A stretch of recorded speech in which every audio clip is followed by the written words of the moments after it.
my creative practice is motivated from this sense of justice and try to speak out about problems and build awareness about this sort of problems. But it's something that I have since when I remember that I was a little girl, fighting for justice and being upset if I saw something that was not working. Hello, my name is Eline Perez and you're listening to Are You an Artist? Today's episode is with the great Lidia Lidia, who speaks about art and activism, porn and objectification, and being a life model. So yes, this is a very rich episode, also the one which surprised me the most. I knew that Lidia was a survivor, but her story is absolutely crazy. It feels important to share about the arts, and Lidia's work is fascinating, but also about stories like this. So thank you, Lidia, for being honest and open. Be ready because it is a proper journey today. Let's go. I've written a letter. Oh, yeah, right, that in the beginning, there is the letter. Okay, so let me focus on the letter. Fantastic. I love that you start speaking. Dear Lidia, I remember vividly the day we met. It was at the Royal Drawing School, where we both work as life models for Ewan's class. When I arrived, you were working on your computer. Later on that day, you introduced me to your artistic practice, which is so rich and diverse that I don't know where to start. We could have seen you perform in the streets as the bag lady, or It's Not Easy to Be a Princess. We could have witnessed your work self-itis printed on London walls. You also recently performed for Marina Abramovic's solo exhibition at the Royal Academy of Arts. I invite anyone to check your website or Instagram, as your work questions society with such a unique approach. You are a huge inspiration to me, and we really could do with a whole day podcasting. But I'm going to start with this first question. Lidia, are you an artist? I don't know what I am. I had a problem. As a first thing, I have to apologize because I jump. I'm neurodivergent. So when I speak many times in my brain, there are connections that I don't realize that for other people, there are not this connection. They can't see this connection and I jump. So if I jump too much, please let me know. I will. So going back, if I'm an artist, I had very big problems about calling myself artist. And now I call myself artist because if I don't do it, people, they don't pay me attention when, for instance, I apply for an exhibition or for having some fundings. But for several years, I call myself artivist because my practice is at the intersection of visual arts, performance, and activism.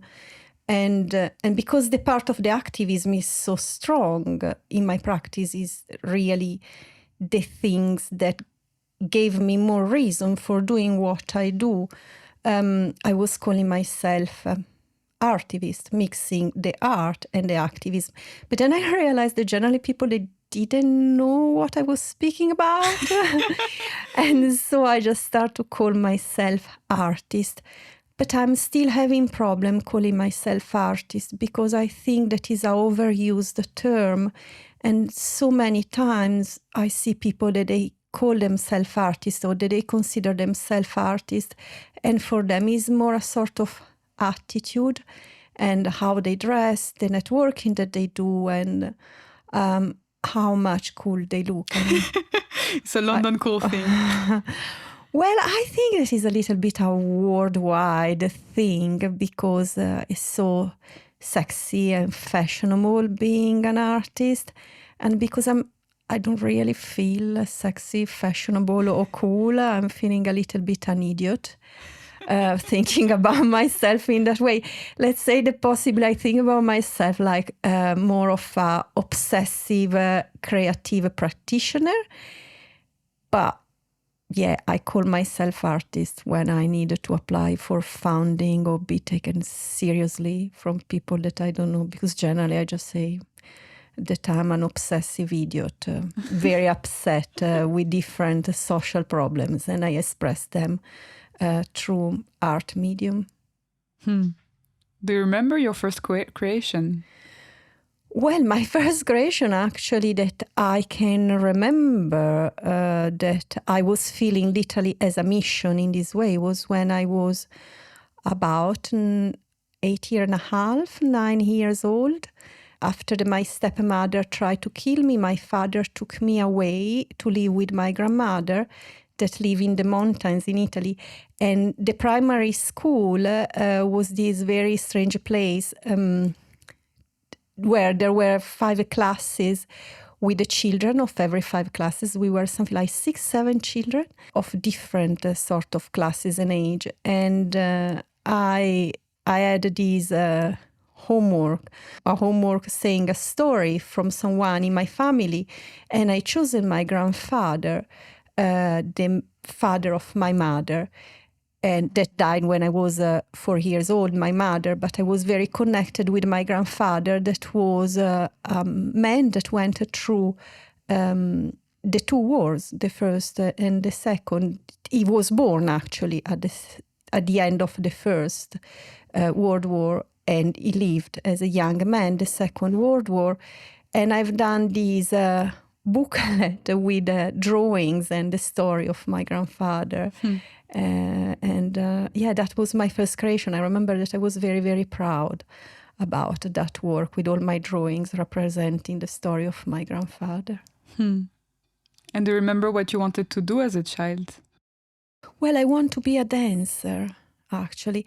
And I wanted to be a dancer mainly because when my mother died, I was 4 years old. I was not even 4 years old. And the first memories that I have of my life as a human being with a little bit of awareness of being alive as a human being was the death of my mom, or the sadness that my mother was dead. And then this show of ballet where I went to take the flowers, or to bring the flowers. Sorry, my English also is very bad. That's okay, we're Italian and French here, so... to bring the flowers on the stage to the ballerina, the first ballerina of the show. And I remember waiting there with the flowers to go to Agnese, was the name of this ballerina, and seeing all these girls with these beautiful dresses and this makeup and the lights, and became my dream to be a ballerina. But then I was very fleshy. Very fleshy. I'm not a fat person, but I always been very soft. I'm size 8, 10, but you have seen me naked. When I have my clothes off, I look so much bigger because I have this flesh everywhere. But it's also like ballerinas they have to be so skinny. Yeah. I was also a bit fat for ballet dancers. Yeah, really? You too, you're the problem. Yeah. Yes, you know what I'm speaking, and you are also a different generation. For my generation was even worse. Yeah. But that was my dream. And then apart being flashy, my father hated dance. He literally hated so much. Do you know why? Well, my father hated whatever you like? Whatever the women in the family loves. I discovered this growing up because my father is a misogynistic man, and he really hates women. I don't know the reason, but he hates them so badly that he tried to somehow to kill them, taking away from them absolutely everything. Wow. I've seen him doing this with my grandmother, with me, with his ex-lover, and from what he told me from his story, he's done also with my mother. But again, I was not there, so I don't know. So basically, I think that he hated dance just because I love it. Okay. As simple as that. So what did you study after high school?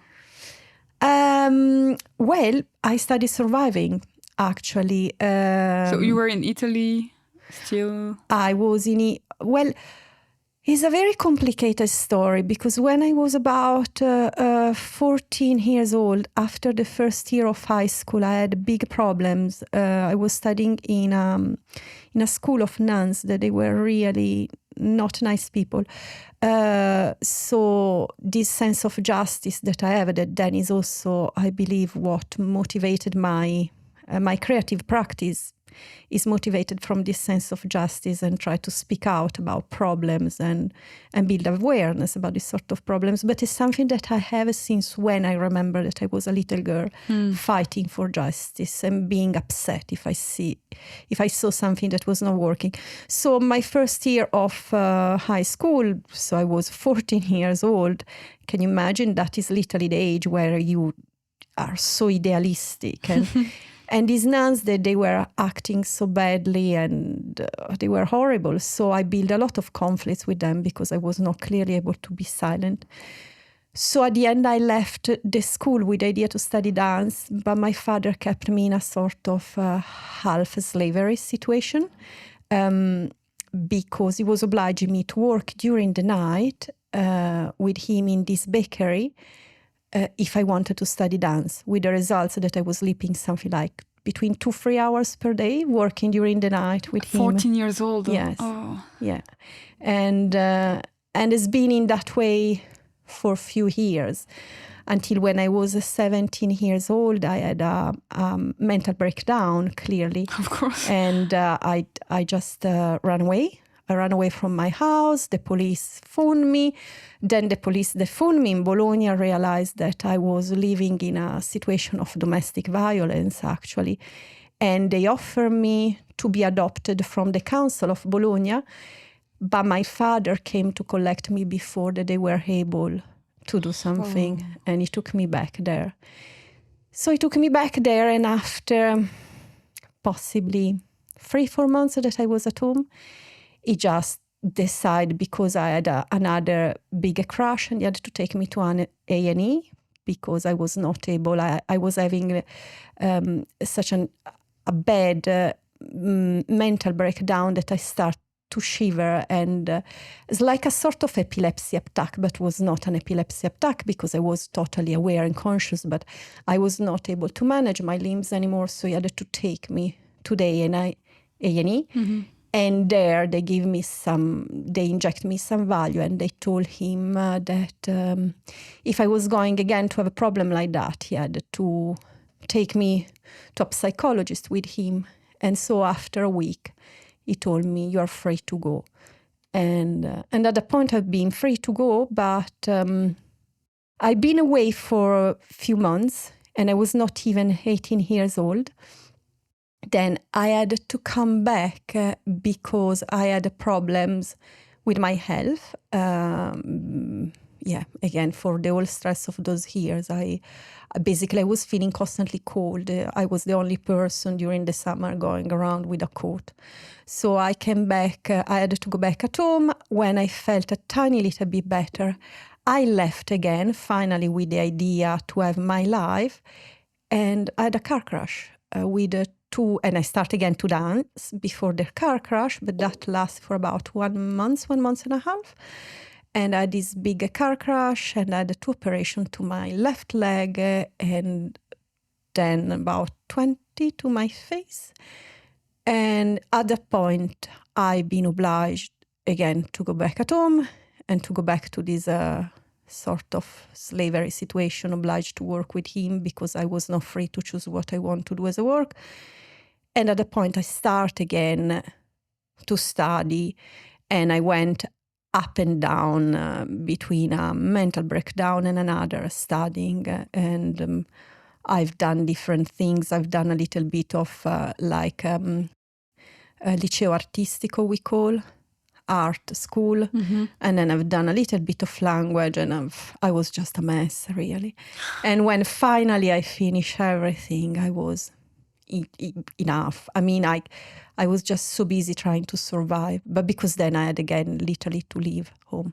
Well, so the school is a little bit of a mess in my life. What a life. Yeah, I didn't miss anything, absolutely. Oh, wow. I mean, I didn't know the whole story, so... Yeah, it's a little bit complicated in my past. Now I also understand how you have so much to say in a way, because you've lived so much. Yeah, and in my practice, actually, in the beginning, because in Italy at the moment that I was working, before moving here to UK 13 years ago, almost 14 years ago, I was working with other people about video stuff, production of video stuff. I was a little bit, let's say, the leader of the group. I was the one that was working more mainly and having ideas, but it was a collective work. So we were not considering ourselves artists, or I was not considering myself an artist. And when I moved here, the idea was to go back to the video, TV, film industry. But then I found so much competition here, and I was still involved in sorting out problem, because the story with my family is not finished with what I told you. So I was literally trying to sort out big legal problems with my father, because he was assigning with my name some false balance of a company. So I had to sue him, and my practice intervened at that point, like for keeping me alive. I was not able to understand why so much injustice in my life, and why things were going constantly so bad, and I was not able to change things.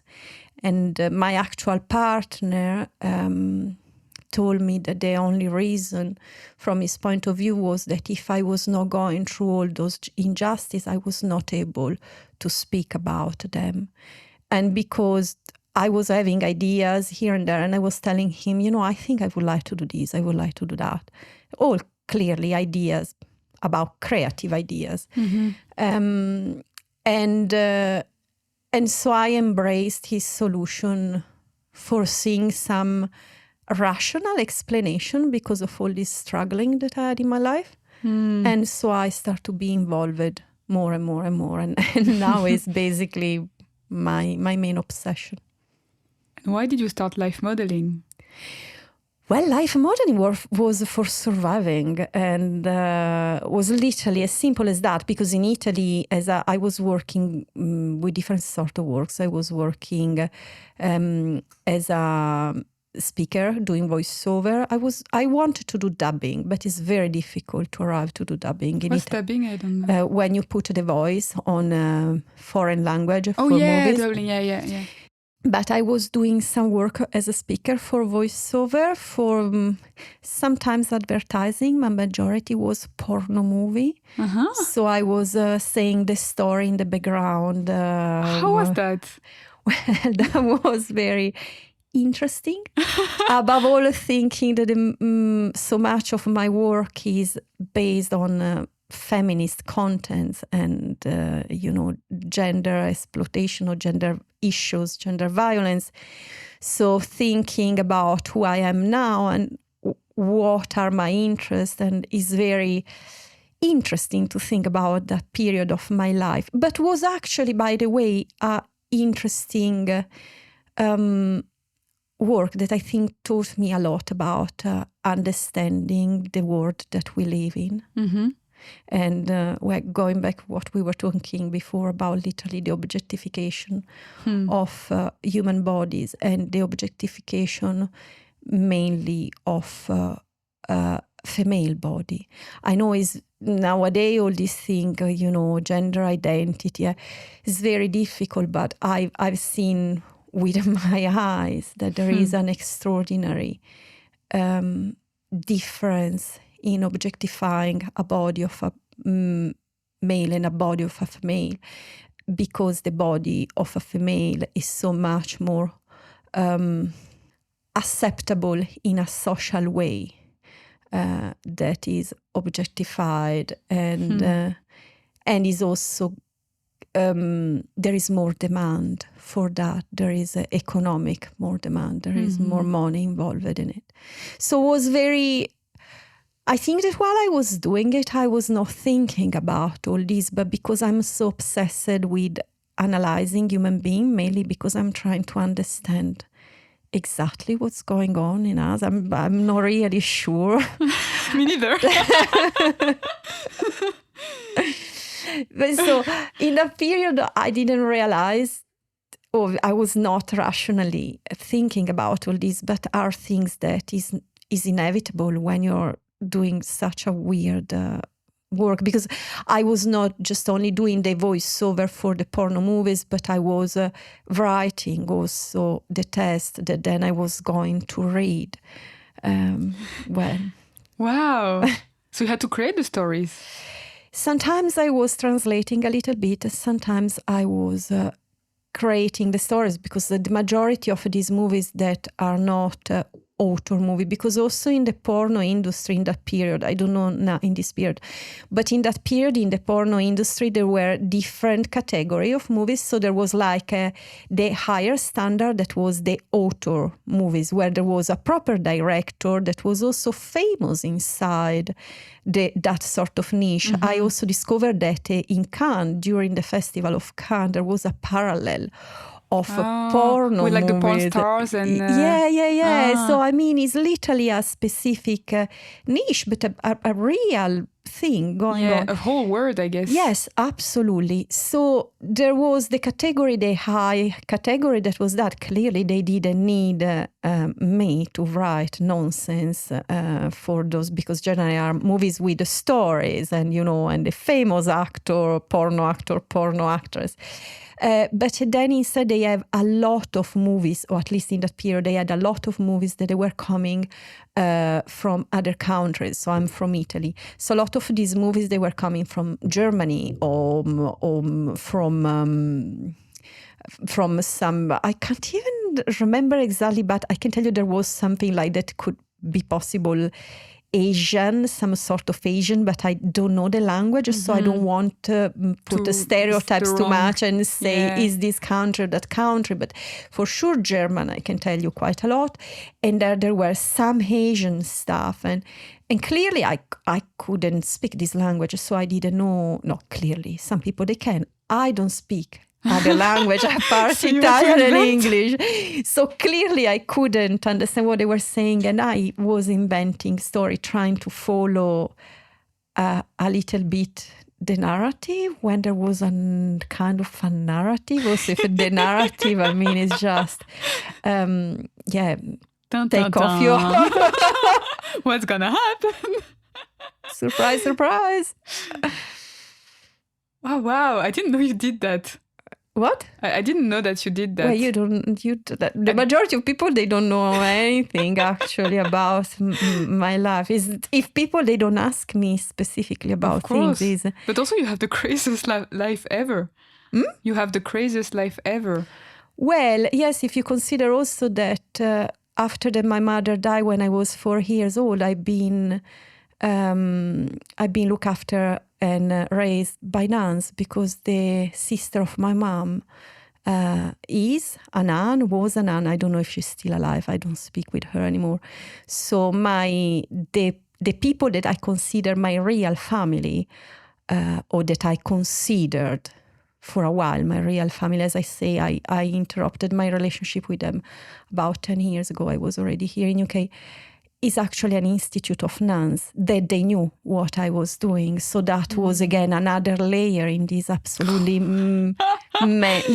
because then I had a period that I was doing also the graphic for the porno movies that I was giving the voiceover, and I was very proud of. So the graphic, what is it, like the cover? Okay. The covers. So you would select a picture and I not just select. I was literally creating. They were giving me images from the set, or from the cover from the country that was coming, and I was doing the graphic. This is the reason why I can use quite well Photoshop. I learned to use Photoshop doing porno cover for porno movies. And in the beginning, I was very proud of myself, and I was going to my aunt with the cover of the porno movies, because in my autistic brain, I was not really able to see what there was wrong in that. Clearly, was a little bit weird, the situation. Oh, wow. And do you have one work that you're really proud of? Of the porno stuff? Not necessarily the porno, like all the work that you've done, because you've done so much stuff. So do you have... You mean among all the different works that I've done? Yes. Well... I I think that the things I'm more proud about is to be a life model, because I don't know, there is something about the works that I was doing when I was in Italy. That was the period that I became a dancer and then an actress, and then I finished to learn a lot of different stuff through pornography, actually, as I told you. It's like life of someone else, and was very frustrating because was constantly comparing myself with other people and feel constantly inadequate. Like if I was never enough, I had constantly to improve, and there was a lot of competition involved. And it's something that I really hate, competition. So I totally forget about that part, what happened to me when I was in Italy. And my work with my art is, it seems that whatever is the effort that I put, I'm never really able to do as good as I would like. That is like if the work doesn't work ever good enough. At the end, I put it out, because generally I do these works as a response of something that is happening, because my work is quite political. So we are literally living in mad times, and every other day there is a new information, something new happening, and a new idea arriving.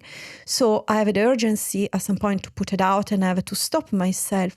But as soon as I take it back in my hands after a few months, or so after a few years, I'm just feeling so frustrated and sometimes almost embarrassed, because I see mistakes, and I see that the work could be done so much better, or could build a better engagement with the audience. And so in all this, the thing that makes more sense and makes me feel more proud is my work as a life model, actually, because I'm just there, being part of creation of other people without having actually any responsibilities, apart being myself. That is extraordinary and is beautiful, that I have just to put an effort about being myself and being present.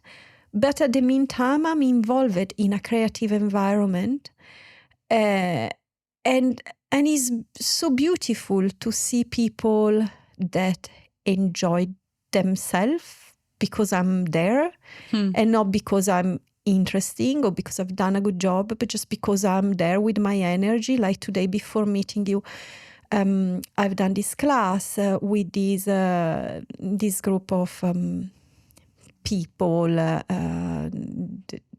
They are not super young, let's say, and I work with them for about 3-4 years now.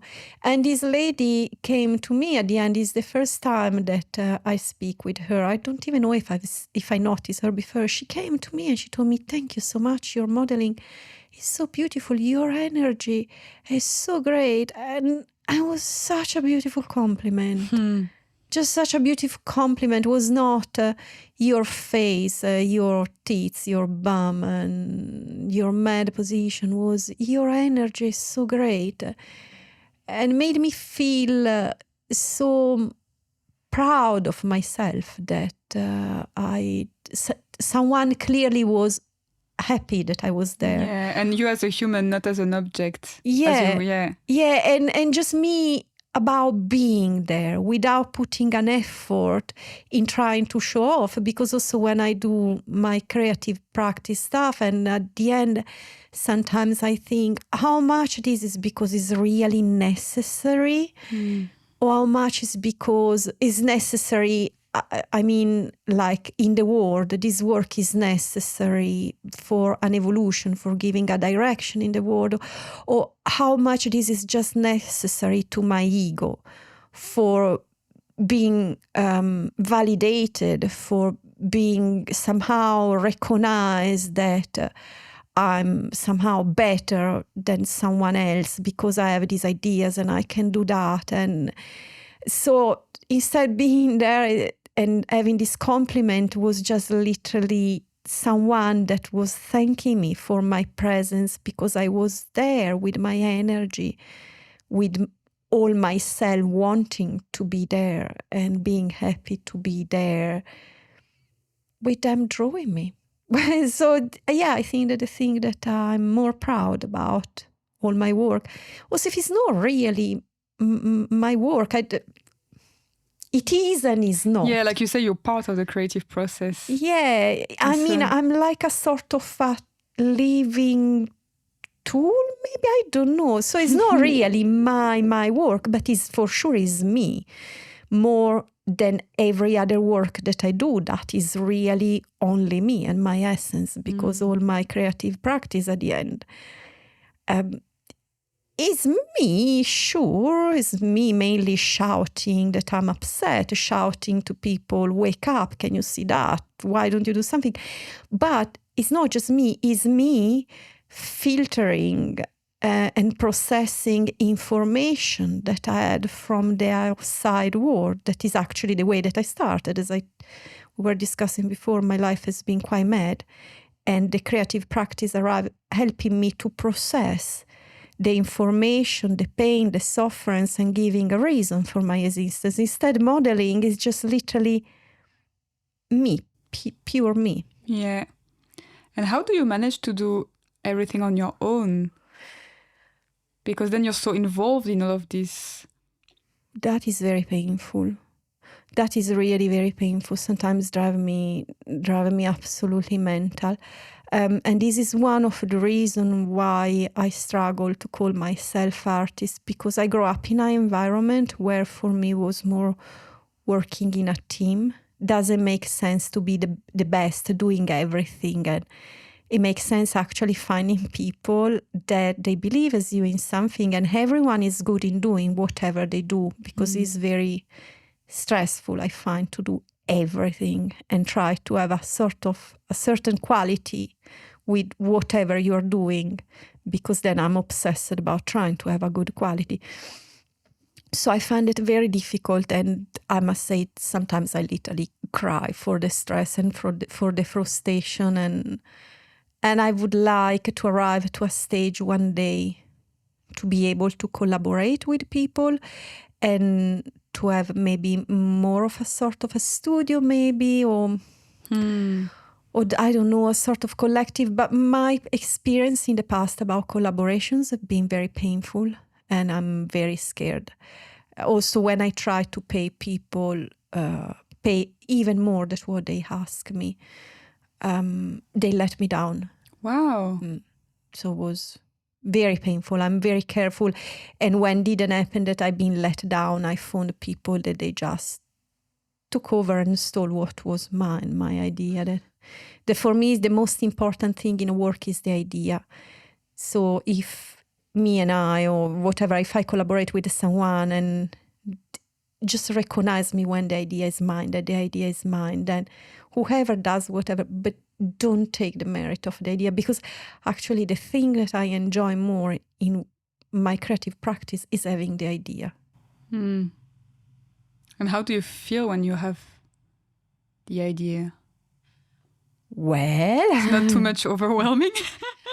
Well, I believe that ideas, yes, they are overwhelming, because I think that ideas, they are living entity, that they are floating in a parallel dimension, you know, and at some point they inhabitate us, because they really won't take a concrete form. They won't take a shape, some sort of shape, to be seen or to be heard from everyone.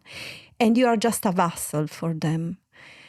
So, yes, it's very overwhelming, above all when you are involved in political stuff and there is so much going on, because you have constantly idea arriving and you don't have time enough actually to finish one idea that you have already other 10, they are knocking the door. Especially with the sort of work that you do around social medias and everything, it's moving so fast. And well, I do work per social media, but about everything. In the beginning was when I was processing more about my life, was about gender oppression, and then became, I started doing that period also a little bit of stuff about war that came back now about war stuff, because in that period I was working with Barbies while I was doing all the gender oppression stuff. And at some point, I just decided to do this little video with a Barbie about war stuff.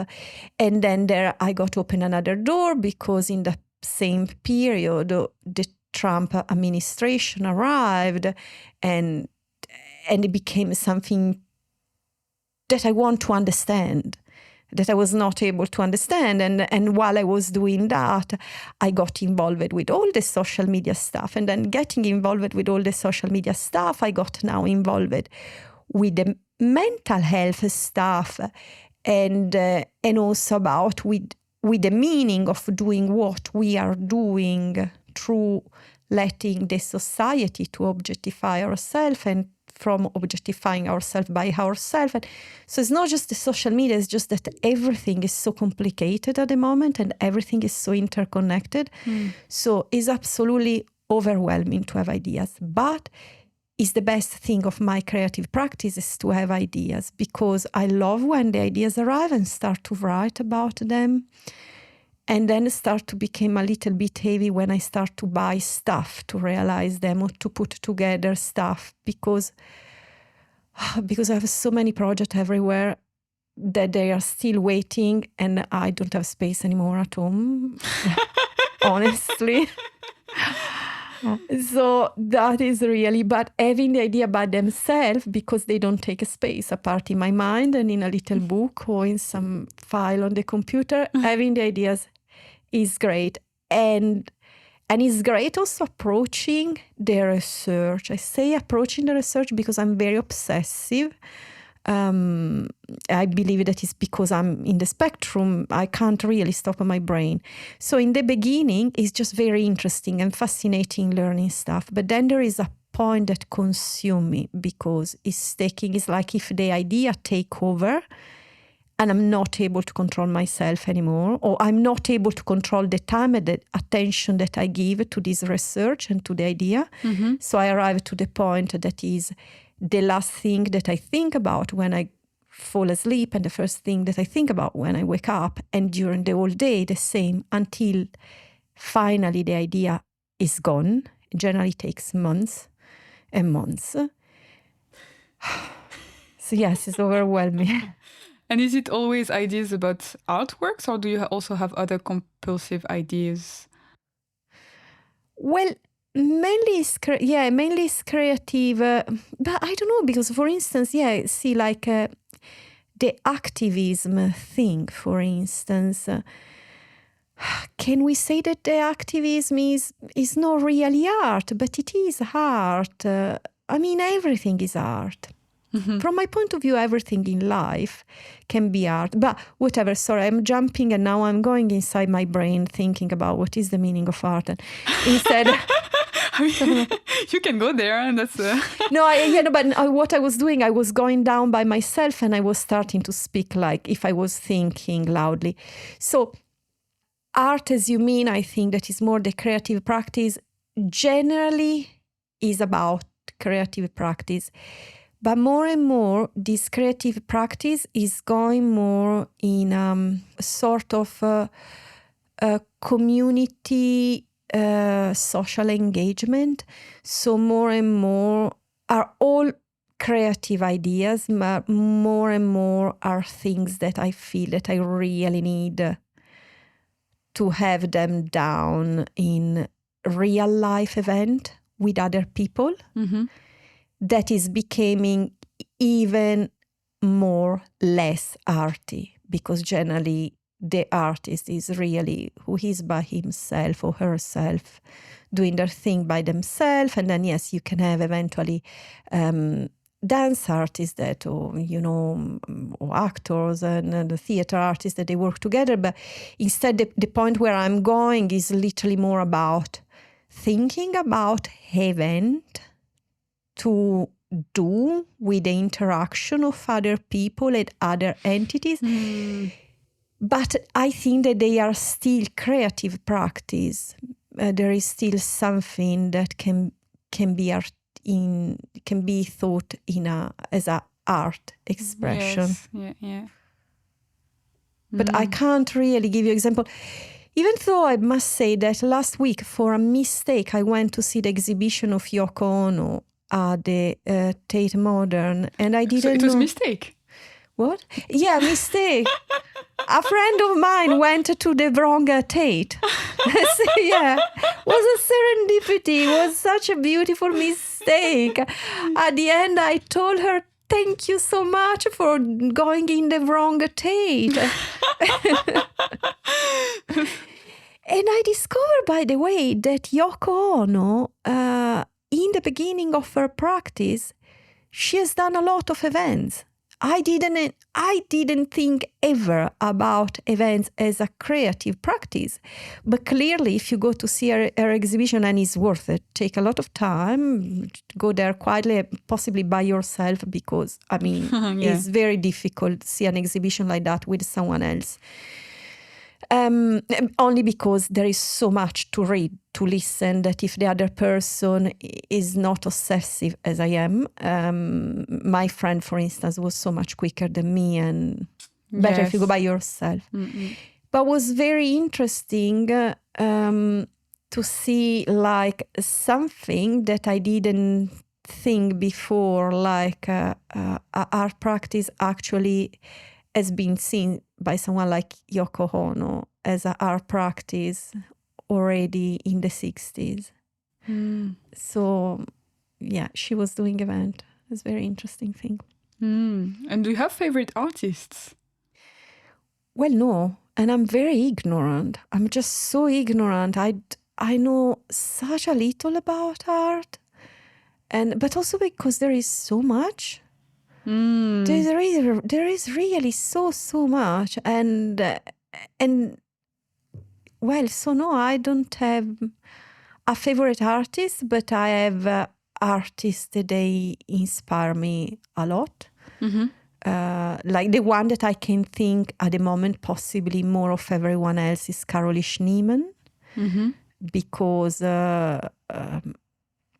She was basically in a protest constantly about things, and she was doing activism. She was a rebel, and she was doing activism, and she speak in an interview. She speaks very clearly when the interviewer asks her, what is your piece of advice to young artist generation? She literally speaks about activism. She says something about social media, saying, I know there is a social media, there is the internet, but the real way of doing art nowadays, I think that is activism, because we are going backwards about human rights. Mm. That is, again, what we were speaking before, me and you. Yeah. And again, she was thinking in that interview about activism as a medium, as an art medium. And it's true. It can be absolutely, activism is an art medium if you want. And do you think you will be interested by some artwork that is not at all about activism? Oh, yeah. I love it. I think, for instance, in my work, I'm feeling very sorry for myself, because I know it's true, I'm honest at least, because no one is going to pay a penny for my work ever in my life, I'm pretty sure, because my work is not pretty, it's not something that you want to see in your wall. I mean, I want to put your postcard on my wall. Well, thank you so much. You are very because kind. I think there is something quite, I mean, not pretty in the way that but there is something so alive in there. You know, it's like you look at it and it's, I don't know, makes you ask yourself questions. And that is the intention, by the way, okay? And so this is great. If someone does this, I achieved my goal. Well, then you achieved your goal. I'm the living proof. Thank you so much. But for sure, no one will ever spend money. I think maybe not rich people. What? Not rich people. They will know. Mostly. I think that my work is mainly for if someone will ever give me money, will be institution commission me something. But because I'm such a pain, and I'm putting. Why are you such a pain? Well, because I'm not I don't do high art, so all my stuff is just is very important for me is that it's very simple to be understood from everyone. Mm-hmm. And my messages are very clear, direct, and I think they are, sometimes they are very disturbing. They disturb like it is that we say the bag lady, they didn't want to put it on a billboard because it was too controversial, causing problems to the community. Then when I spoke with someone about this event, this someone told me, yes, Lidia, but what do you expect? With that work, you are literally saying and speaking about the addiction of social media and taking selfies. How can we have something public in that way that we are all addicted with the social media? Means that we should, if we see that work in a public environment, we should put in discussion the structure of our society.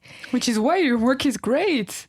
Yeah, but this is also why I think I will not have money ever. And until now, it's just me founding my work. But your question was if I can be interested in art that is not just political. Actually, I love it. When I see beautiful work that is just decorative, for the pleasure of beauty, of aesthetic, I just think, why am I not able to do something like that? Why in the earth? I would like to be able to do something that just feel people well because it's pretty. Yeah. Instead of having this stuff that is so grotesque and sometimes disturbing and sometimes, as the man of the billboard company say, too controversial. And I just don't want to be a pain in the humanity side, I would like to be, a nice person and consider a nice person doing nice things. I mean, you're a nice person. Well, I'm a little bit of a pain. Yes, I'm a kind person, but You're I'm kind. not a simple person. I know that I'm not simple. But I love beautiful art. Even though I think that art generally is political. If you see from the beginning, from the cave art, literally from the beginning, art has been political. Even when you try to do something pretty, it's political because you express your point of view, you are conveying your point of view, you are trying to convey your point of view to the rest of the world. And even if you are just acting on an aesthetic level, aesthetic is political. And aesthetic is generally a cultural choice. What is considered beautiful now in 10, 20 years won't be considered beautiful anymore because it's a cultural thing, the aesthetic. So I strongly believe that art has always been political and will always be political. Then clearly there is some art that is maybe a little bit clearly more political. Like mine. And then when I say political, it's not right, it's not left, it's for the people, for the police, you know? Yeah. And as a human being, what is your strength? I don't know, honestly. I think that just to be... I don't have, apparently has always been a problem since when I was little, that I really struggle to fit inside social convention. And I think that this is due to my neurodivergent brain. So I learn to act as has been asked to me, but I really don't care about it. So if I'm in a dinner, for instance, with the posh people, I try to avoid to swear because I know that is the correct thing to do. But I can picture you with posh people, just really trying to not say. Well, no, but this is the point. I will try to avoid to swear, but I won't stop myself from saying what I think. Okay. And this, I think, that is my quality as a human being, that I'm extremely honest. But I don't think that is a choice. I think that is a mental problem. I'm not able... Well, it's the way that I am. I think that is part of the being neurodivergent. I think that is very difficult to lie or to be different from what you are. Yeah. And even if I don't like myself, and I would like, I would like to be also you. I mean, you're tall with these beautiful big eyes and beautiful smile, and and instead I'm short. I never thought myself as tall. Well, for me, you are. You are not super tall, but you are taller than me, okay? So for me, the point is, I really don't like myself, and I would like to change everything. And possibly I will change more stuff growing older, because why not? Why don't do plastic surgery? If I don't like myself, why not? But the point is, even though I don't like myself in an aesthetic way, and I would like possibly to be more feminine, more sophisticated, more these sort of things, at the meantime, I'm kind of okay with who I am. And I don't really... Yes, it was nice if I were born in the body and in the life of a perfect person. You know what? I'm not. This is what I am, and I don't feel for a second anymore that I have to lie about this or to try to be different. When I was younger, here and there, I was trying. But now, more I'm getting older, more I'm just okay. And I think that this is a great thing that I appreciate about myself, because I know that the few years that I have to live, I will have a serene life. Comparing that the majority of other people, they are struggling so much about trying to fit inside all these boxes that this society is building for us, with all these expectations, and that unfortunately are so pushed by social media. And I don't have 1 second of this. I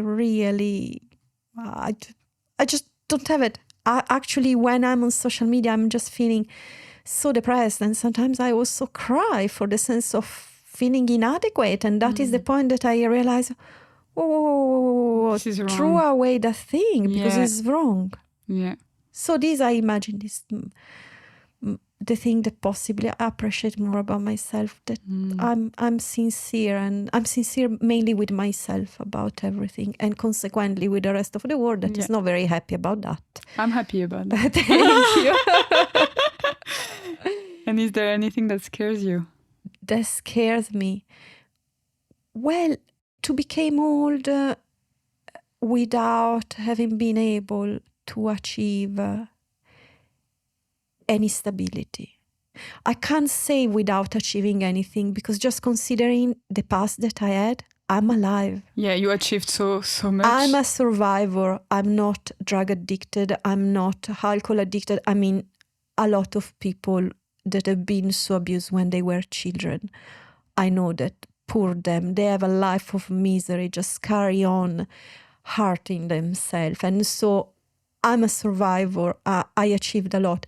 But because of this very difficult background, and because I didn't have support, and I always been so busy trying to survive, I actually haven't been able ever to achieve any sort of security.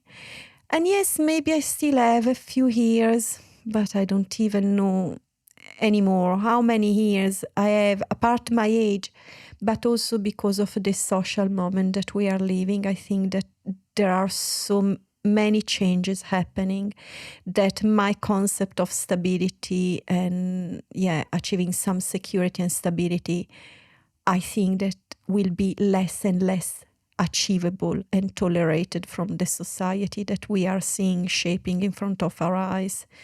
Is a society that is going to be more and more flexible and has to be adaptable without having actually something stable. That for me is, well, great, I'm ready, but is also seriously has been so intense, this insecurity that I lived all my life when I was a child, a teenager, and a young adult, and now thinking to grow old with the same sort of feeling just makes me feel very, very scared and exhausted, really exhausted. So this is what I'm most scared. And if you were an animal, what would you be? Well, I think a wolf. Oh, yes. Yeah, absolutely. Apart that I have this extraordinary love for dogs, and they have this extraordinary, generally, they have this extraordinary love back for me, and that is quite weird because I tend to smile to dogs, not to the people that they walk the dogs, but to smile to the dogs. And dogs, clearly, they can't answer you because they can't smile you back, they can't speak, so they have the attitude to come towards me, like if they know me, with the owner always feeling a little bit embarrassed. But so I think that I have this kind of very strong attitude, but I say a wolf because I'm very loyal. And as much as I try to avoid to eat meat because it's wrong, when I eat meat raw. Oh yeah, I remember you told me that. I'm feeling so embarrassed to say this, not because I eat raw meat, but because I love animals. So I'm feeling embarrassed, not coherent. It's not correct eating who you love. It's like if I'm going to eat. But animals also eat animals. So in a way, also the way you eat meat is closer to how animals eat animals. Yeah, but nevertheless makes me feel really embarrassed about myself. But this is the reason that makes me think if I was an animal, I think that in my past or in some parallel reality, I'm a wolf. Friend with dogs. Dogs, by the way, are an evolution. Yes, that's why. They come from their family, and I think that they feel the way that I am. Dogs are a little bit as me, and I have the feeling that wolves, possibly they are the same sort of attitude. They are sincere, they are clean, they are kind of... No, I'm not saying that I'm pure. I don't want to elevate myself, like in heaven, I'm an angel. I don't even know what pure means. Pure like that... their feelings are clean. Yes. They are not dirty. You don't have to read behind what's happening. It's always there, clear to be seen. And I'm in that way. Is what I told you. I'm very proud of myself to be sincere constantly. And I think the dogs are in that way. So I don't know so many wolves. I met a wolf just once, and I just met it for a few minutes, unfortunately, so I can't speak so much about how a wolf is. But I think that possibly is in the same way because it's still that sort of family. And there is the loyalty of the pack. And for instance, I'm real, as much as sometimes I'm really fed up with human beings because they act in such a stupid way and they don't want really change and improve. And at the meantime, I'm really loyal to human beings. For instance, I don't want children. I'm totally against having children. I think that human beings should stop to have children. But if someone has a child, or I see a child with a problem, I consider that my child as well. And this is really the mentality of a pack. Yeah. So for that reason, I think that if there is an animal, a wolf. I prefer to be a sort of a swan, possibly, but when he's in the water swimming, that is so elegant. But unfortunately, cool no. And do you have a favorite color? No, I jump like my talking and like the use today, of my right media. now, do you have one favorite color? No, I just jump from one color to another. Just depends. In this period, maybe is yellow. Okay. Is a period that is yellow. But I start to migrate a little bit towards kind of blue turquoise. And before was orange. Then I had a period of purple, a period of pink. So a mess. I'm just jumping. And what makes you happy? I don't know. I don't even know if I believe in happiness. I believe in serenity, being serene. I think that happiness is an extreme, and I don't like even though I'm a very extreme person, I don't have a great balance. I'm black or white for me, gray. I don't know what is. But actually, I don't like extreme. And I learned this in the last... Do you prefer maybe what brings you joy? Yeah. Yeah, what makes me feel serene? What makes me feel serene is to see dogs. to see just seeing them, only seeing them just makes me feel so serene and feels, life has a meaning. And so animals, for sure, animals, and mainly dogs. I love them madly. Nature, music, listen to music, beautiful music. I'm more for, like, I know for many people, new stuff like drum and bass, great. For me, no music.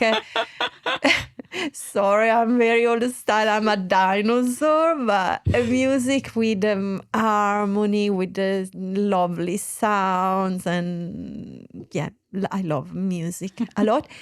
And generally art, by the way, I love to see also art, as we say before, that is just somehow decorative or pretty. Yeah. Or go to see a dance show, even if it's not, the Pina Bausch stuff that is so with a concept, but just beautiful body that they are moving with harmony and they are building.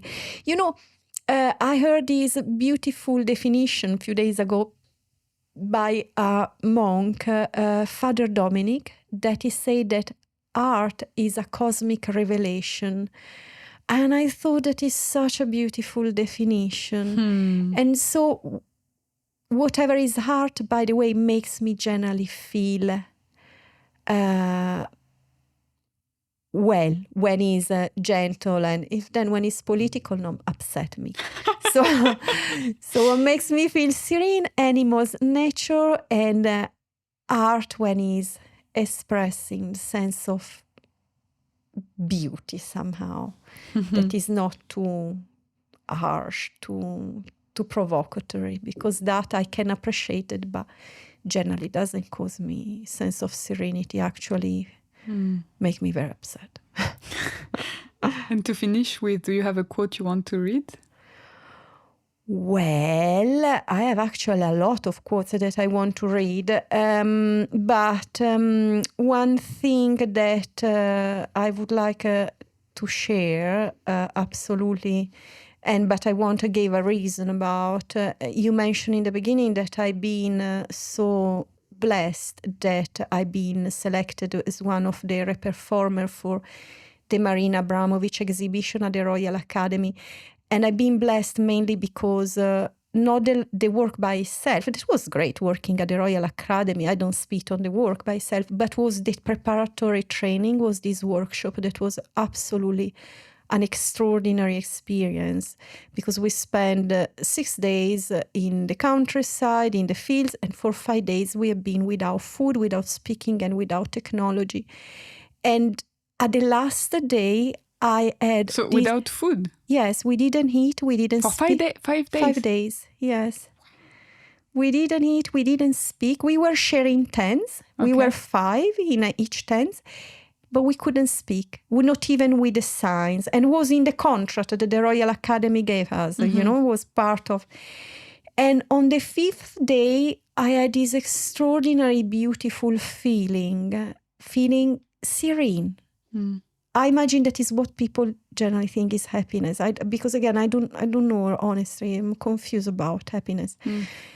And I just felt so connected with everything, with the air, with the trees, with the grass. And I was feeling so grateful and so present in my body, and so grateful, strangely, for being alive. That generally, I'm not really grateful for being alive.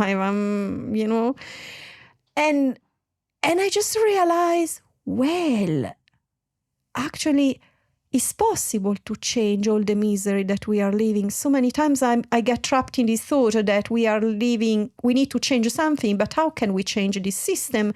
And when I speak with people, there is this thing about, it's impossible changing this system because, the capitalism, we practice capitalism since when we are born. And actually, when I was there that day, I just thought, I don't need anything. I don't need anything. I have myself. And that connects me to this quote by Mark Fisher, that he says, it's easier to imagine the end of the world than the end of the capitalism. And I thought until the workshop of Marinas that actually is true. But now, for me, it's really simple to imagine the end of the capitalism, and it's fantastic. Unfortunately, I can't do it by myself. Yeah. Well, let's invite everybody too. Thank you so much, Lidia. Thank you for having me and for being so patient with my verbal diary. No, I didn't let you speak, and I hope that I didn't jump too much. That was the goal, and that was a fantastic episode, super rich. I will put the reference of your website, Instagram, everything in the notes. Perfect. Thank you. If you enjoyed this podcast, please give it a 5 stars on your favorite platform. It really supports me, and then I can interview all the artists of the world until I die. Merci!